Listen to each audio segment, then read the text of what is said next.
মুসলিম হবেন। কমস কম এই হাদিসটি জানা থাকলে এই সমস্ত বাগাড়ম্বর আর এই সমস্ত অবাঞ্ছিত কথা বলার সুযোগ তাদের জুটত না। বলতেছিলাম যে ফেরেশতারা বললেন ক্বালু লা ইলমা লানা ইল্লা মা আল্লামতানা, আপনি যা শিখিয়েছেন প্রভু ও ছাড়া আমাদের কোনো বিদ্যা নাই। তাহলে জানা না থাকলে বলতে হবে আমার জানা নাই, আই এম সরি। এটাই হলো চূড়ান্ত ফয়সালা। এরপরে আল্লাহ পাক আদম আলাইহিস সালামকে বলেন তুমি বলো, সব বস্তুর নাম বলে দাও। আদম আলাইহিস সালাম সব বস্তুর নাম বলে দিলেন। আল্লাহ পাক ফেরেশতাদেরকে বললেন তাহলে এখন সারেন্ডার করো, এখন সারেন্ডার করো। এখানে একটা লক্ষণীয় বিষয় হলেই যে ফেরেশতা মণ্ডলী সিনিয়র আর আদম আলাইহিস সালাম জুনিয়র। আদম আলাইহিস সালামকে আল্লাহ সৃষ্টি করলেন ফেরেশতা সৃষ্টির পরে। ফেরেশতাদের বয়স বেশি, অনেক কিছু দেখেছেন, কিন্তু জুনিয়র হয়ে যে বিদ্যা অর্জন করেছেন সিনিয়রের কাছে সেই বিদ্যা নেই। আপনি 36 বছর বুখারী পড়িয়েছেন, তাতে কি হয়েছে? আপনি তো হাদিস পাননি, কিন্তু ওই কলেজের ছেলেটি, তরুণ উদীয়মান যুবক ভাইটি, উনি তো পড়েছেন, উনি তো পেয়েছেন। ওনাকে তো খাটো করার কিছু নাই। ওনার কাছে যা নেই আপনার কাছে যা নেই ওনার কাছে তা আছে। আদম আলাইহিস সালামের কাছে যে বিদ্যা ছিল ফেরেশতাদের কাছে তা ছিল না। তার মানে জুনিয়র হয়ে বিদ্যা অর্জন করতে পেরেছেন, সিনিয়রের কাছে সেই বিদ্যা নেই। তাই সিনিয়র হয়ে সারেন্ডার করে বললেন ক্বালু লা ইলমা লানা ক্বালু সুবহানাকা লা ইলমা লানা ইল্লা মা আল্লামতানা। তাই আদবের এলেমের আদব হলো যার কাছে এলেম আছে তাকে শ্রদ্ধা করতে। আল্লাহ পাক বললেন যে তোমরা যে পারলে না, আর আদম আলাইহিস সালাম বলতে পারলেন, তোমরা এখন এক কাজ করো, আদমকে সারেন্ডার করো, সেজদা করো। সেজদা করে তাজিমি সেজদা করে উস্তাদ হিসাবে তাকে শ্রদ্ধা জানাও। ফেরেশতা মণ্ডলী আল্লাহ পাকের নির্দেশ পালন করলেন। আল্লাহ পাকের নির্দেশ পালন করলেন। মিস্টার ইবলিস উনি একজন গবেষক মানুষ, পণ্ডিত মানুষ, ওনার অনেক বিদ্যা। কোরআন সুন্নাহর বাইরে, আল্লাহর ওহীর বিধানের বাইরে অনেক বিদ্যা মিস্টার ইবলিসের। ইবলিস সাহেব বলছেন যে আমি তো মাটির আদমকে সেজদা করবো, তো হয় না। মাটি তো থাকে পায়ের তলায়, আর আগুন যায় উপরের দিকে।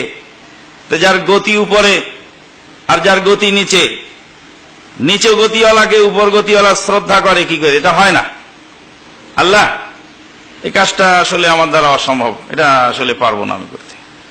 আল্লাহ পাক বললেন ক্বাল মা মানাকা আল্লা তাসজুদা ইয আমারতুক ক্বাল আনা খায়রুম মিনহু খালাকতানি মিন নারিন ওয়া খালাকতাহু মিন তিন। ওহে নরদম ইবলিস, তোকে যে বললাম সেজদা করতে, করলি না কেন? বলছে আল্লাহ ও তো নিচু, মাটি উপরে ছেড়ে দিলে নিচে নেমে আসে, আর আগুন জ্বালিয়ে দিলে উপরে ওঠে। আমি হলাম ওর চেয়ে উত্তম। ওকে মাটি দিয়ে সৃষ্টি করেছেন আর আমাকে করেছেন আগুন দিয়ে। মিস্টার ইবলিসের কথায় বোঝা যাচ্ছে যে আল্লাহ কাকে কি দিয়ে সৃষ্টি করেছেন তা আল্লাহ পাকের বোধহয় জানা নেই। তো উনি আল্লাহকে বিদ্যা দেওয়ার চেষ্টা করছেন আর বলছেন ওকে মাটি দিয়ে সৃষ্টি করলেন, আমাকে আগুন দিয়ে সৃষ্টি করলেন, আমি উত্তম, ওর চেয়ে আমি কি করে চেষ্টা করি? এটা তো সম্ভব নয়। আল্লাহর নির্দেশকে লঙ্ঘন করার যে ইবলিসি তরিকা, এই তরিকা এখনো জারি আছে। সহিহ বুখারীর হাদিস বিদ্যমান, পায়ের সাথে পা লাগাতে হবে। নিচে আরেকজন মন্তব্য লিখে দিচ্ছেন বুঝলাম তো হাদিসে আছে, কিন্তু কেমন মুরব্বী লোকটার পায়ের সাথে আমি কি করে লাগাই? বুঝলাম তো হাদিসে আছে। সুবহানাল্লাহ।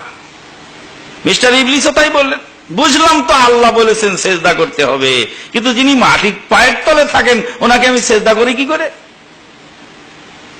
আল্লাহর নির্দেশের সামনে যুক্তি পেশ করে, লজিক দেখিয়ে, বিভিন্ন কূটকৌশল দেখিয়ে যারা আল্লাহর নির্দেশকে বাইপাস করে চলে, তাদের ভিতরে মিস্টার ইবলিসি খাসলাত কিছুটা হলেও আছে। তারপরে যা হবার হলো, ওই পর্যন্ত শেষ। আমি ভাইদেরকে বলি যে মুরব্বীর পায়ের সাথে পা লাগালে বেয়াদবি হতেও পারে, কারণ বেয়াদবি তো আল্লাহ এবং তার রাসূল সাল্লাল্লাহু আলাইহি ওয়াসাল্লাম ভালো করে বুঝতেন না? নাউযুবিল্লাহি মিন যালিক। বেয়াদবি আপনি বুঝলেন 1400 বছর পরে যে পায়ের সাথে পা লাগালে বেয়াদবি হবে, মুরব্বীর পায়ের সাথে। তো মুরব্বী বাবাজিকে বলেন আপনি আমার পায়ের সাথে লাগান, বেয়াদবি যাতে না হয়। আমি তো আপনার পায়ে লাগালে বেয়াদবি হয়ে যাবে, মুরব্বী মানুষ। তো বাবাজি আপনিই লাগান যাতে বেয়াদবি না হয়। মুরব্বী লাগালে তো আর বেয়াদবির কিছু নেই, আছে কি? আল্লাহু আকবার। তো বলছিলাম যে আল্লাহ পাকের বিদ্যা ফেরেশতাদেরকে যতটুকু দিয়েছেন ততটুকু আছে, আর যেটুকু নাই সেটুকুতে সারেন্ডার করলেন। আরো অনেক কথা মাঝখানে রয়ে গেছে, যেহেতু আলোচ্য বিষয় নয় তাই আমি বলতে চাচ্ছি না।